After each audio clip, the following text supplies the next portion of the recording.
Paolo Avellino dumalaw sa It's Showtime. Bakit trending ang dalawang kapamilya stars?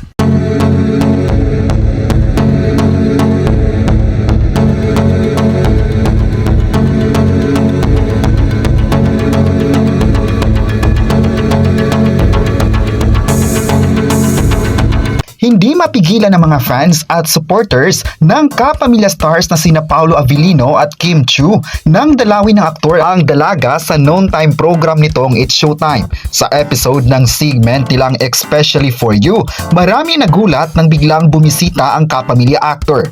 Makikitang nakangiting kumakaway si Kim kay Paolo at maging ang co-host niyang sina Vice Ganda, Vong Navarro, Ogie Alcacid at napawaw sa hindi inaasahang bisita. Hindi nga magkandamayaw sa pag-welcome si Vice Ganda sa pag-asikaso sa bisita habang makikitang tila kinakabahan naman sa kabilang dako ng stage si Kim Chiu. Tinanong naman ng Unkabogable Star kung sino nga ba ang binibisita nito, kung si Chang Ami ba o si Jackie o si Lassie. Sagot naman ni Paolo kay Vice Ganda na malingki lang naman siya tapos naisipan niyang dumaan at hindi nawawala ang pang-aasar nito kay Kim Chiu na ka-love team ng aktor. Ayon pa ni Vice Ganda kina Paolo at Kim, pasensya na raw dahil nagtatrabaho lang sila. Magtratrabaho daw sila, nakakaya naman at sinabihan pa si Kim na paasikasuhin ng kanyang bisita. Dagdag pa niya, bakit parang hindi mapakali ang What's Wrong with Secretary Kim today?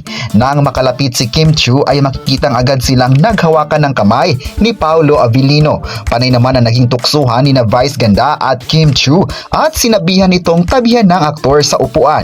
Nang makatabi si Kim kay Paolo ay agad niya itong tinanong kung ano ang gusto nito. Marami ang kinilig kina Paolo at Kim, kaya naman nagtrending ang dalawa sa Twitter. Simula Lunes ay ibinida na ng dalawa sa Filipino adaptation ng What's Wrong with Secretary Kim na mapapanood exclusively sa View. Dahil dito, marami sa mga netizens ang nagagandahan at proud sa dalawang kapamilya stars sa naging partisipasyon at kulitan sa It's Showtime. Marami din ang nagsabi na bagay ang dalawa na magkatuluyan sa totoong buhay. Ano naman kaya ang status ng dalawa at kung may namamagitan ba sa dalawang kapamilya stars? Yan ang dapat abangan kung may totoong relasyon nga ba ang dalawa sa totoong buhay. Sa ngayon ay proud naman ang mga netizens sa milestone na nangyari kay Kim Chiu. Bida si Kim Chiu sa It's Showtime noon time program ng ABS-CBN na usap-usapan ngayong ipapalit daw sa tahanang pinakamasaya. Yan ang dapat tutukan ng mga kapamilya. Kayo, ano ang masabi nyo na dumalaw si Paolo Avellino sa It's Showtime? Sang-ayon ba kayo kung magkakatuluyan nga